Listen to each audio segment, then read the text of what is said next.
Hello, my name is Mallory Jenna Robinson.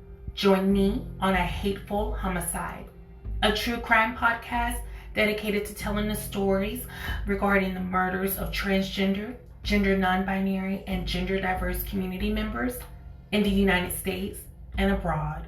This is A Hateful Homicide. 911, what's your emergency? Yeah.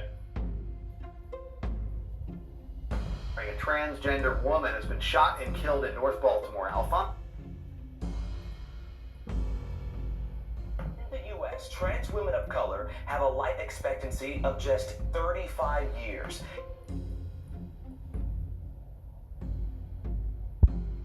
This happens on a daily. Another one of my friends got killed right up the street from here. These cases are true. The victims are real, and their voices matter. This is A Hateful Homicide.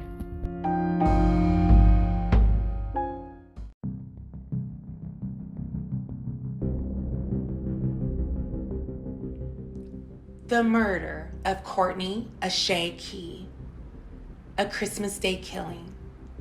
Friday, December 25th, 2020, Chicago, Illinois. Warning, the following episode you're about to listen to will contain audio evidence of misgendering. Listening discretion is advised. A homicide, and her family believes a hate crime. We are constantly getting killed with our death going unnoticed. How relatives of this transgender woman claim police are mishandling the case. Good evening. Shot and killed on Christmas Day. Tonight, a transgender woman's family is speaking out, telling our Tara Molina not only was the murder a hate crime, but investigators are insulting the victim. She was listed as a John Doe. Courtney Key's family says she was misgendered, and on top of everything, it's an insult to her and her memory. The life of the party, hilarious, determined. She wanted to be something. She wanted to beat the odds. That's how 25-year-old Courtney Key's family and friends described her. We are human. We are real. They have a problem with how she's being described elsewhere. We're tired of Chicago police misgendering trans people, gender non-conforming people. A trans woman. She's been identified as a John Doe. They're dehumanizing our character. We asked Chicago police about that. We were told again the victim is listed as a male. Told Area 2 detectives are still investigating the homicide. We know this is where she was found Christmas night, lying unresponsive on the side of East 82nd Street in Chatham. With gunshot wounds, she was pronounced dead at this scene. With only her family identifying her right now as they make funeral arrangements, we're told this is why they had to speak out. I believe Ishay was targeted. We need to get to the bottom of this because Black trans lives matter. And we've been here and we're not going anywhere. According to CPD, detectives are still investigating this as a homicide, but they wouldn't comment on the family's belief that this could be a targeted hate crime. The medical examiner's office never responded to our requests for more information. Reporting outside CPD headquarters, I'm Tara Molina, CBS 2 News. It's Friday, December 25th, 2020, in the city of Chicago, Illinois. It would be the home where 25-year-old African-American transgender female Courtney Key would reside. And when, on Christmas night, her body was discovered badly bleeding on the side of the East 82nd East Chatham Street, it would leave the community of Chicago cringing for answers for years to come. My audience, thank you all so much for being here for Season 4, Episode 5 of A Hateful Homicide, the murder of Courtney Key, a Christmas Day killing. This case really gravitated towards me for several reasons. Not only was her hateful homicide committed on Christmas Day, which is a time for everyone, rightfully so, to be able to spend time with their loved ones, chosen or born into, but then also the vitality and the determination behind this young woman. She was determined to beat the odds, and the mortality rate for trans women of color, especially our Black and brown trans women in America, is typically the age 35. Courtney had, with the hopes of that 2020 year, was hoping to not only continue to live her best life and close out the Christmas year, but she was also planning a New Year's Eve party.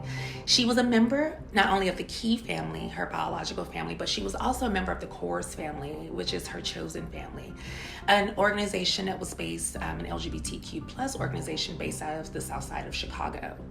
The Coors family all had a group text and a group chat, and also like a messenger communication on Facebook. And so on Christmas Day, they were all checking in with each other, wishing each other a happy holiday, a Merry Christmas. And one of the members of the Coors family, a good friend of Courtney's, was 29-year-old African-American cisgendered male, Bryant Crawl.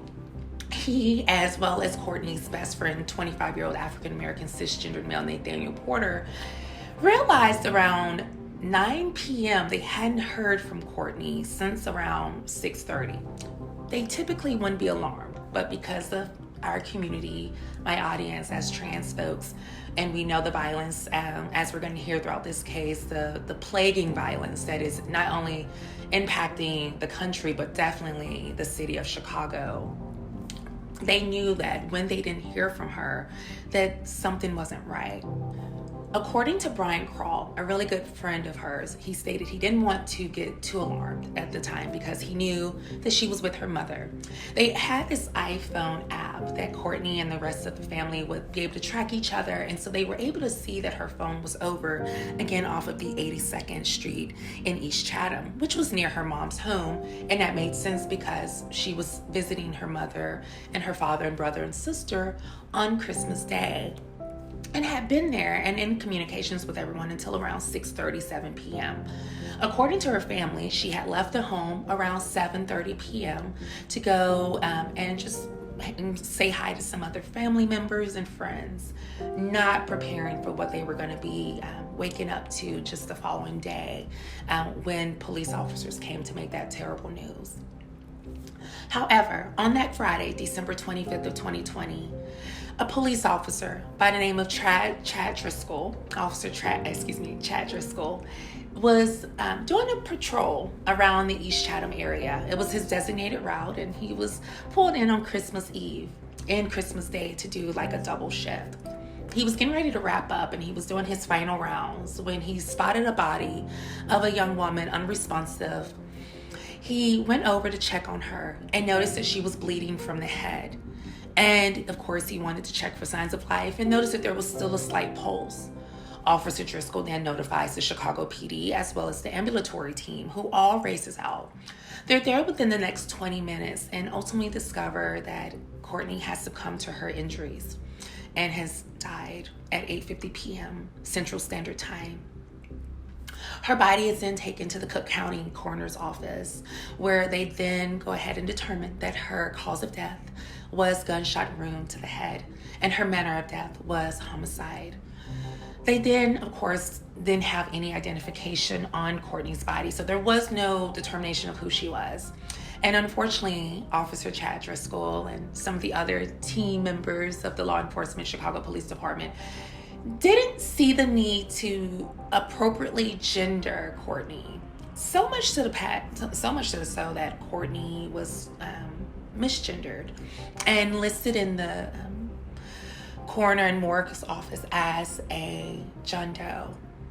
This then, of course, led for them to start looking and tracing her last steps and her identity through the LGBTQ plus community in Chicago. Officer Chad Driscoll figured he would start there. He also, and then the forensics team, which included Chuck Goody as well as Tina Fields, they all went out and started canvassing, and they noticed a blood trail that came from the alleyway. And they followed that blood trail through the back of the alleyway, and they were able to discover Courtney's cell phone as well as her hairpiece. All of these things had been removed from her body at the time of discovery at 8:30 p.m., which was one of the reasons why Officer Chad Driscoll was referring to her as John Doe, because she didn't have her hairpiece. When they did discover her hairpiece just a few feet away along this bloody trailway, they were able to surmise that not only had Courtney been shot brutally in the head and left to die on the side of the winter cold night on Christmas Day. But she had also been dragged from the alleyway to where her body was discovered on that corner of 82nd Street. She had been dragged by a motor vehicle and then ultimately left there. This completely shocked the community. And once they were able to go in and then ultimately determine Courtney's ID through identification, not only through her phone, but then also through fingerprint analysis, they then realized that Courtney not only was a resident of the East Chatham area, but that her mother and father resided just a few blocks away. Around just past midnight, the Keys family gets a knock on the door.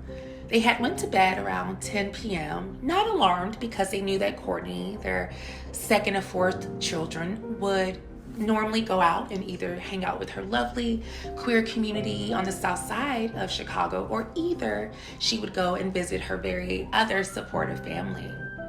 This left her family completely devastated, my audience. They were notified of Courtney's hateful homicide by Officer Chad Driscoll. He came into the home around 12:30 a.m. and he stated that their daughter, Courtney Key, was dead, that she had been found shot to death just a few hours before.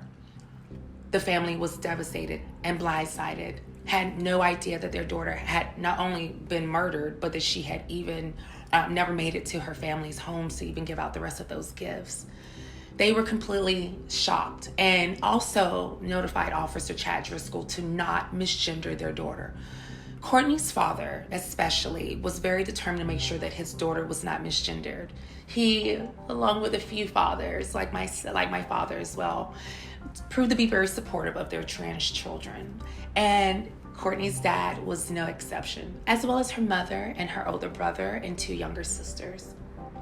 This completely, all tragically, just left this ache on Christmas Day, this family that loved the holidays, but also came from a low economic means. All of this was now impacting their mental health, losing their second or fourth child born, on Christmas Day, but then also the fact now they have to realize that she's been misgendered and they still have no idea who has committed this hateful homicide.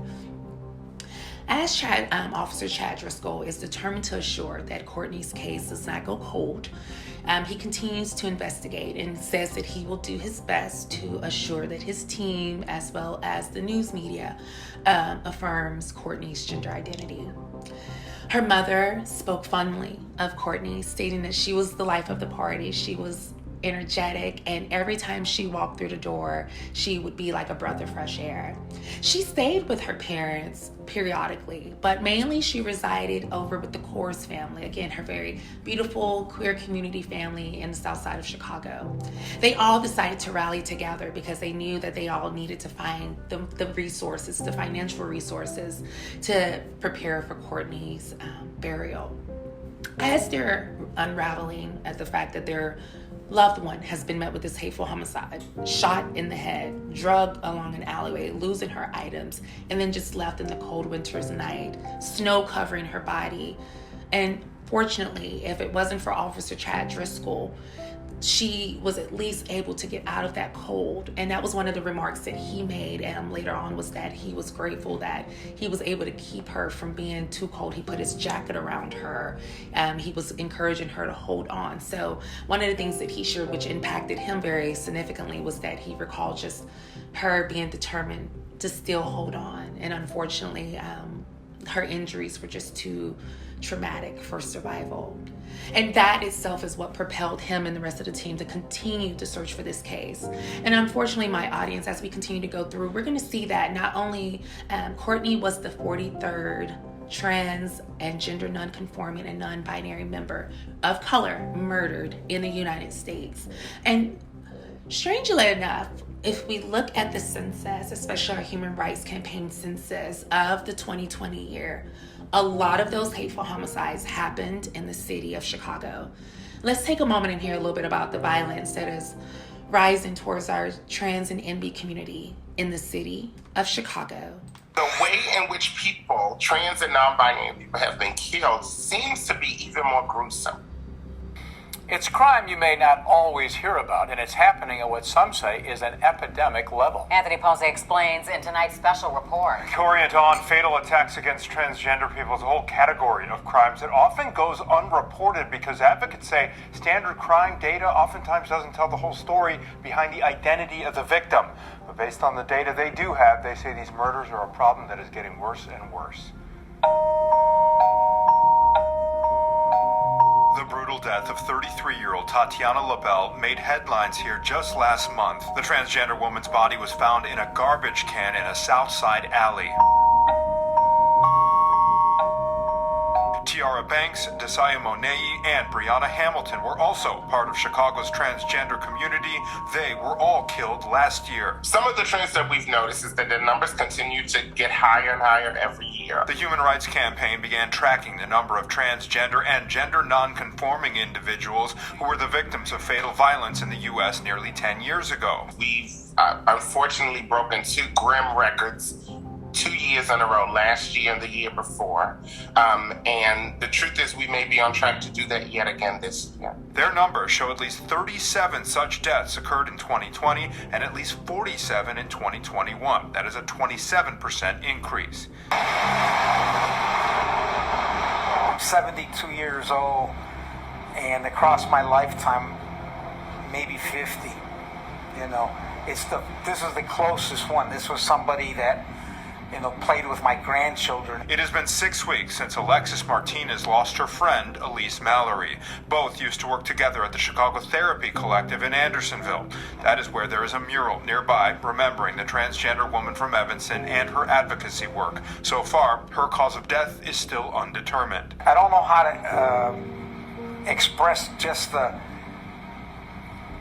fear or the levels of actual terror that you go through being trans. This isn't something that you do because, you chose, it's kind of trendy or something.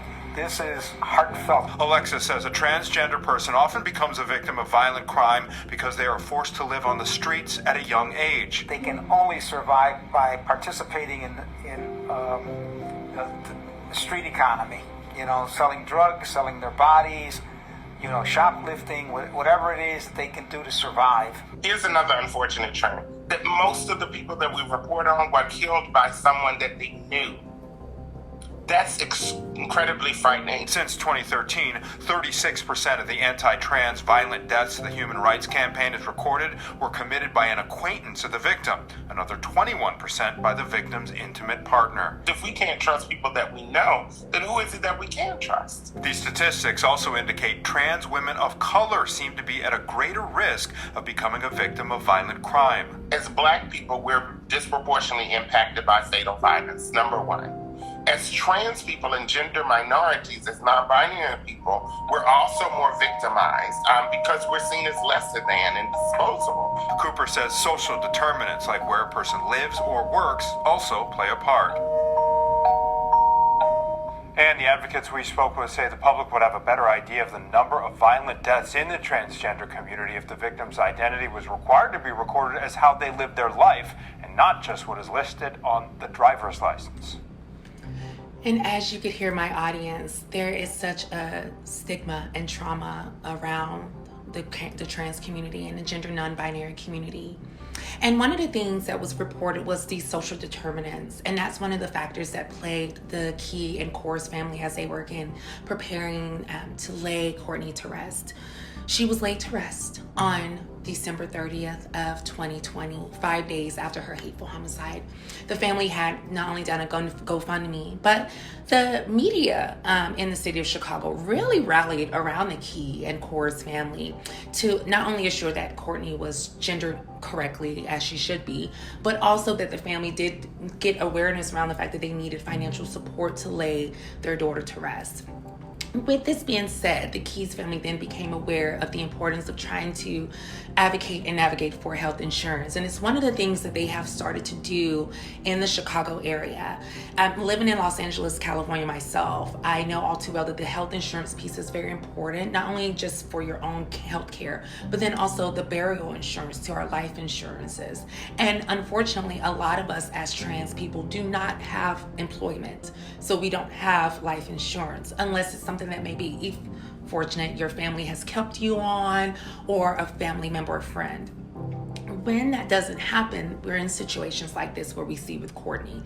Because there was no line of employment, Courtney was not employed at the time of her hateful homicide. She was not on any health or burial insurances. Her family, who also were of a different economic bracket, of a lower economic means, they did not have health and burial insurances. And so all of these things unfortunately impacted the response and how the community supported the Keys and Cora's family, and they were able to lay Courtney to rest.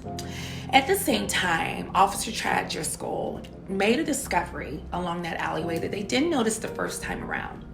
They were looking for the bullet casings, right? They wanted to get this over to ballistics.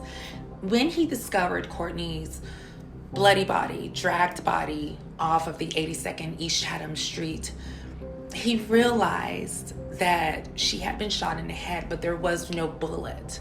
When they went back a second time into that alleyway where they discovered her hairpiece and her iPhone, which is where the family members, the Core family, had been texting and reaching out to her simultaneously as Officer Driscoll was notifying the ambulance, they realized that they had discovered a 9mm bullet casing, my audience. And this bullet casing would be key and pivotal because that would allow them to go and trace potentially where the murder weapon came from. As they're now taking this bullet to the ballistics team, and of course wanting to verify that the DNA on the bullet is that of Courtney Key, this beautiful 25-year-old African-American transgender female who was met with this Christmas Day killing on December 25th of 2020, that Friday night at 8:30 p.m. This left the community wondering exactly who committed this hateful homicide of Courtney Key.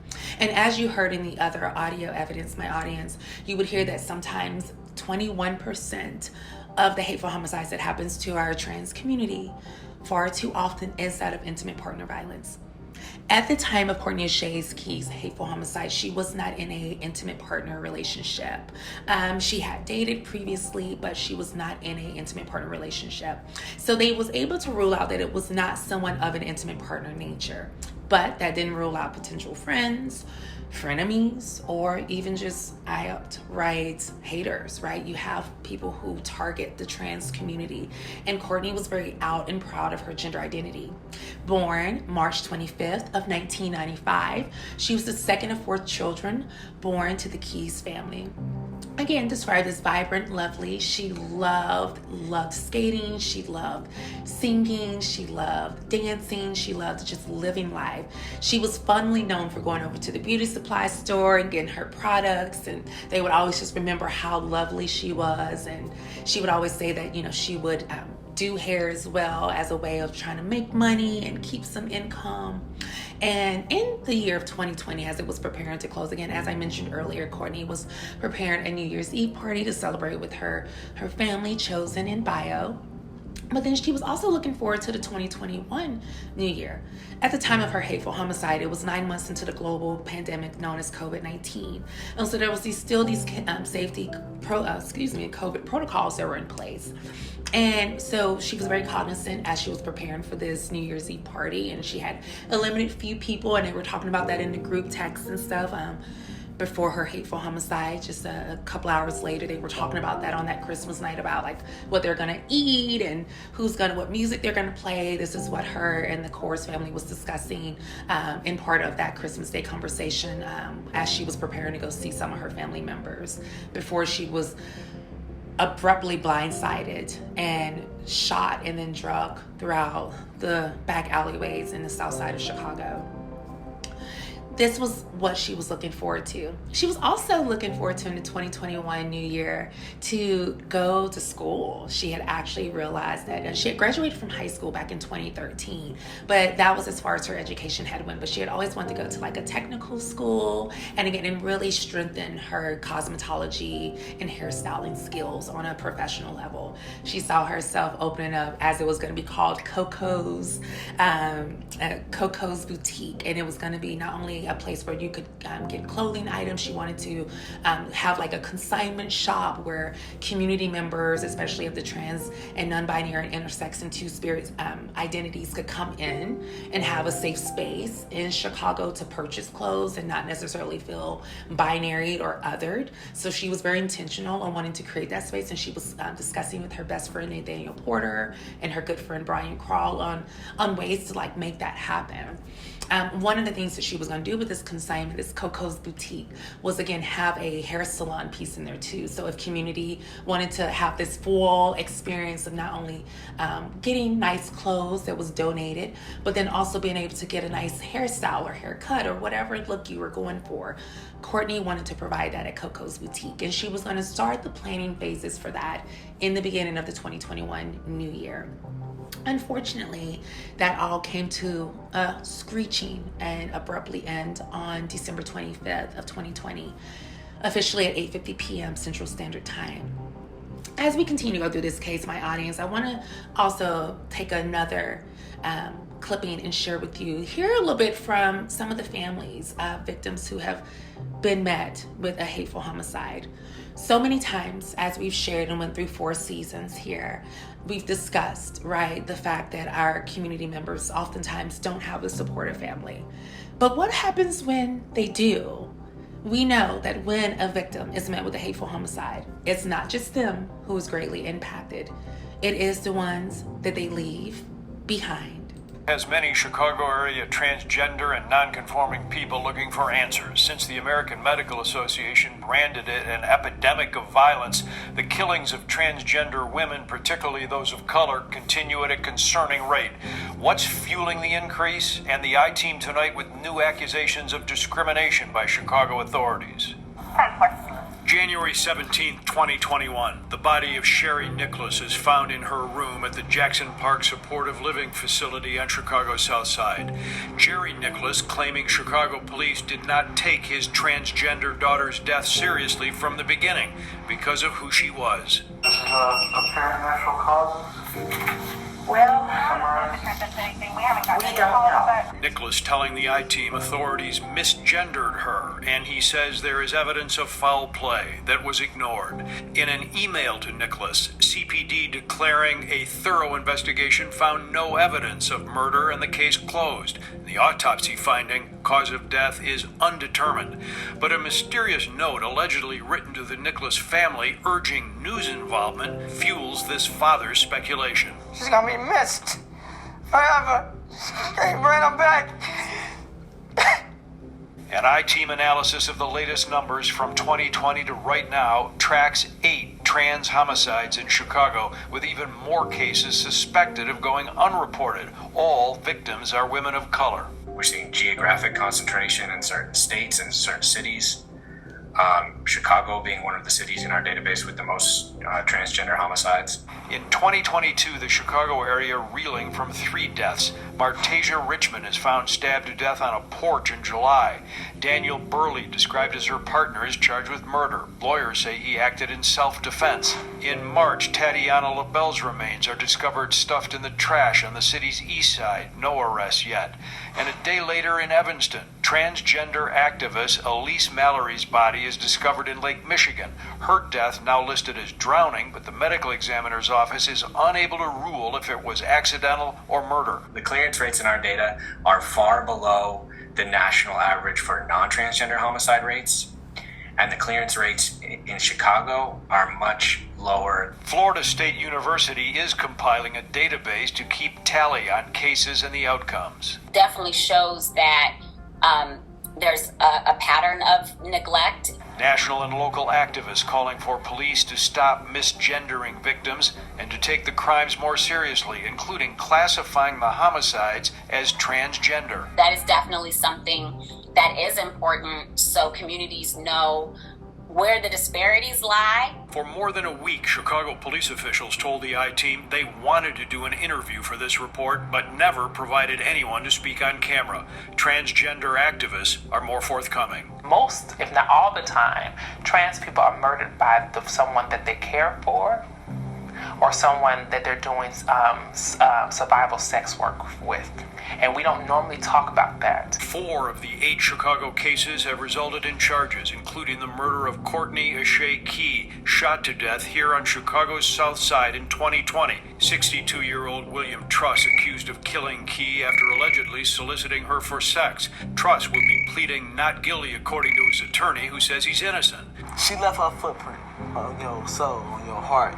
Key's support network telling the I-Team the arrest is progress, but that more is needed. This is a kickstart point for everybody, for real. This is like I said, it's a victory. So we one up right now. Jerry Nicholas with his own small victory. The Civilian Office of Police Accountability, COPA, tonight referring Nicholas's complaint to the newly launched mediation pilot program. They can correct this and show the LGBT community that they care about them also. That's what I want. A spokesperson for the supportive living facility telling the I-Team they fully cooperated with CPD's investigation. Community activists telling the I-Team that trans and non-conforming deaths could decrease if there was more social acceptance and economic opportunities. Hey, if you like that video, be sure to subscribe to our ABC7 Chicago YouTube channel. So my audience, as you could hear, the violence towards our Black and brown trans women of color as well has been so propelled and perpetuated in the city of Chicago that there is a growing concern. Is there an epidemic of violence targeting the trans community, specifically geographically isolating in the city of Chicago? You know, please answer that on Spotify and Apple Podcasts, my audience, and just think about that as we continue to go through this case. As Officer Chad Driscoll was navigating the hateful homicide of, again, Courtney Key, this beautiful 25-year-old Black trans woman who was full of life, we discovered, as I was going through this case, that Officer Chad Driscoll, he stated to me that he was really, again, determined to help this young woman's case be solved, but also for her case to have justice. Finding her, he recalled that he was tired. He wasn't expecting to encounter the scene that he did.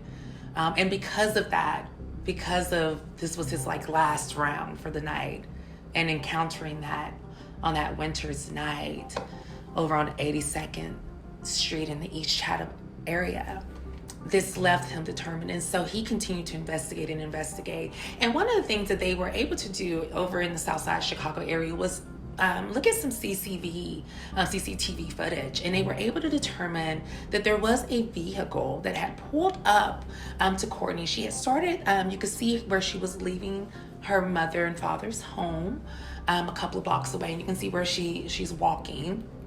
And then just before the alleyway, the CCTV footage from a neighborhood apartment complex across where she was walking from captured Courtney stopping, leaning over to talk with someone. Officer Chad Driscoll, as he's looking at this, wasn't sure if Courtney knew the person. Again, this is one of the things that we talk about in these cases, is that sometimes we know the perpetrators and sometimes we don't. And that wasn't clear by just looking at the CCTV footage. But what you could see then is that Courtney steps back, and you see the car door open on the driver's side. This shadowy figure get out. Courtney, because it was snowing and it was winter time, it looks like she slipped. And before you know it, he was standing over her. And then you could see this flash go off, and that was around 8:28 p.m. Central Standard Time. And then what you see next on this surveillance footage is him going to the trunk of his car. He grabs something out of the trunk of his car, ties her to the back of it, and then you can see where, and again, it's dark out. It's 8:30 p.m. It's not as lit over in the south side of Chicago, keep in mind. So you can see an object being the car dragging, because you can see the brake lights and things. So you can see the object and the string. And then ultimately, what you don't see on the CCTV footage is him dropping Courtney's body off on that corner. But you can see that horrific footage. They wanted to, especially Officer Chad Driscoll and Tina Fields, the forensics team, as they were all looking through this, they wanted to see if they were able to zoom in a little bit more, get a hyper focus on the license plate, as well as to see if they were even able to get some kind of facial recognition of the perpetrator. They were able to do some sort of analysis and pinpoint his height, as well as get a little bit of the license plate number. That started to narrow down the identities of the individuals. They were determined that they were able to determine that the vehicle was that of a 2012 Chevrolet Malibu, a dark colored Chevrolet Malibu. And as they continued to go through, they realized that an individual, an African-American cisgendered male, age 62, by the name of William True, was the person who had approached Courtney on that night around 8:25 p.m. All of this happened so quickly. And they brought him in. Officer Chad Driscoll brought him in officially. It took a while. And let's keep in mind the timeline of this would have been between December of 2020 to when they officially was able to get all of that footage uploaded and focused. This took about 6 months. So he wasn't officially brought in my audience until the summer of 2021, around July. He was brought in and questioned around his encounter with Courtney. And he stated that he thought that she was a survival sex worker and approached her. She leaned in. She stated that she was not interested. He, who had marital troubles and was upset that his Christmas didn't go as planned, was already upset and angry. He had been drinking, according to him. And when Courtney, as he would describe to Agent Tina Fields specifically, as he didn't want to be interviewed by Officer Chad Driscoll, he didn't want to be confronted by another man. So Agent Tina Fields went in and did the interrogation. And he stated that when Courtney refused him, he got enraged because he felt that she should be thankful that he wanted her. Keep in mind that Courtney, at the time of her hateful homicide, was 25 and William is 62 at the time. So the likelihood of her in that way being interested in him was unlikely. Again, she wasn't a survival sex worker and she wasn't partnered. She was taking gifts over to her loved ones, which the gifts were never found. And he stated that he, got out. He started yelling at her. She was trying to flee. She slipped. He grabbed his weapon, which included that 9mm casing, and the DNA ballistics had proven that the bullet that was found in that alleyway, that 9mm casing, had DNA and biological evidence of that of Courtney Key. And he confirmed that it was his murder weapon and that it was him. However, he stated that it was an accident. And so right now, as of 2022, he is slowly but surely preparing for trial. And I do intend to keep each and every one of you, my audience, updated on his hateful homicide. I want to also take a moment and hear from an incredible accomplice out of the UK. His name is Karami, and he has an incredible vlog called A Satanic Panic. He's a good friend of mine, and he talks about the hateful homicide of Courtney Key and the violence that goes there. And then lastly, I want us to take a moment and hear from an older Black cisgender male who, too, along the same age range of William True, who allegedly committed this hateful homicide, shares his own partakes and experiences with dating trans women of color in the city of Chicago. But before that, let's take a moment and hear from Karami and how he feels about the hateful homicide of Courtney Key. Now, one of the things that LaSasia Wade said to me, and this really, just hit me hard, is the fact that, the family is poor and struggling, and the fact that, they didn't have health insurance and now they can't even afford a burial. All right, that this is really, not only is it sad enough that they lost their daughter or their relative on Christmas, mind you. Christmas, a day that you're supposed to be with your family. You know, you're preparing yourself for the end of the year and then starting a new year, fresh start, new year, new you. And then this woman gets murdered by some freak with a gun. And let me tell you something. I probably already know who the killer is. And, you know, I can't really say it because people are going to start acting crazy and start, you know, saying all sorts of shit about me. Oh, Kwame, you're this, Kwame, you're that, Kwame, you're this, Kwame, you're that. And I'm like, it's the same shit that keeps happening over and over and over again.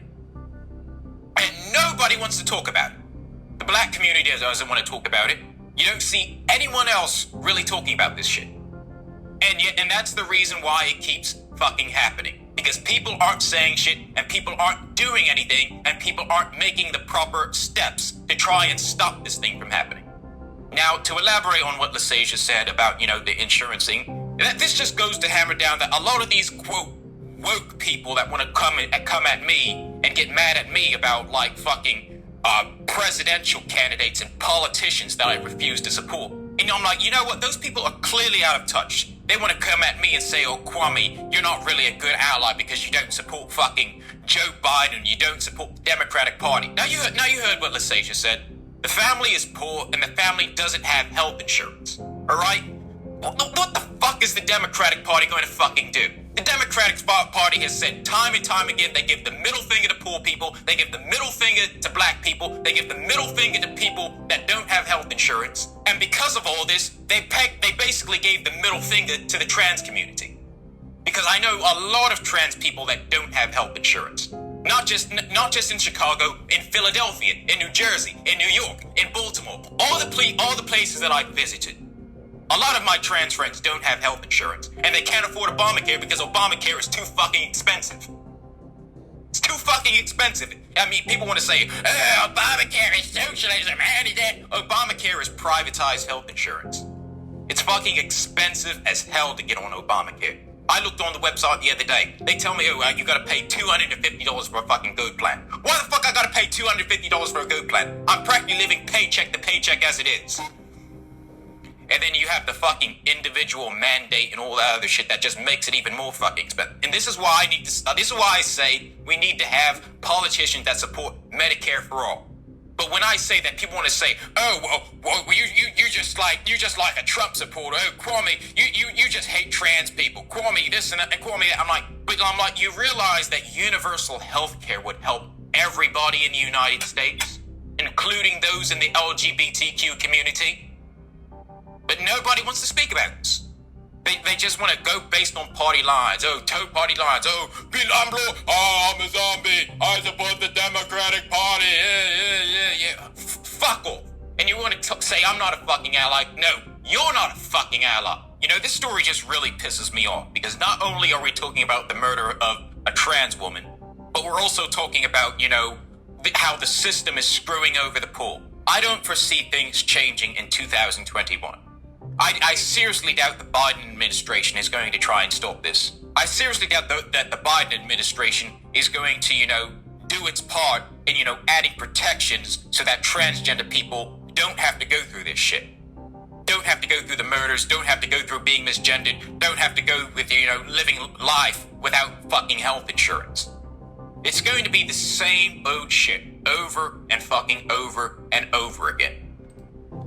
And as you can hear my audience, Karami is very passionate. He's always been that way since I've known him now for 5 years. And as you can hear, he is an incredible ally, but he has his own political views. And that is the beauty about having conversations and hearing different perspectives around like these types of violences. And that was the beauty here too, that you could hear that from his take, that there was a heavy need. And again, I had mentioned earlier around like living in Los Angeles, California, and also the fact that, you know, fortunately here they do have LA Care Medi-Cal, and that has really been beneficial for the LGBTQ plus community. But there are other insurance plans such as Kaiser and other places here that is still very challenging, even though it's supposed to be affirming healthcare insurances. So while there has been some progress in certain cities and spaces to have affirming healthcare for our TGI community, like Karami said, there's still a lot of places, even in the United States, where we have a lot of work to be done.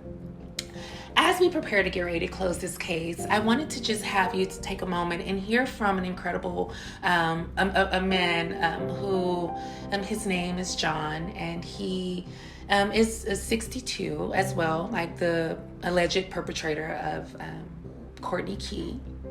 And he talks about his own relationships with trans women, starting back in the 70s and so forth.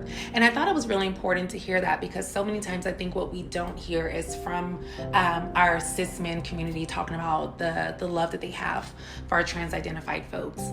And so, like you heard from Jerry Nichols in the other audio, he loved his daughter. Courtney's family loved her. Karami, who's a cis het man, also is a huge supporter and love for the trans community.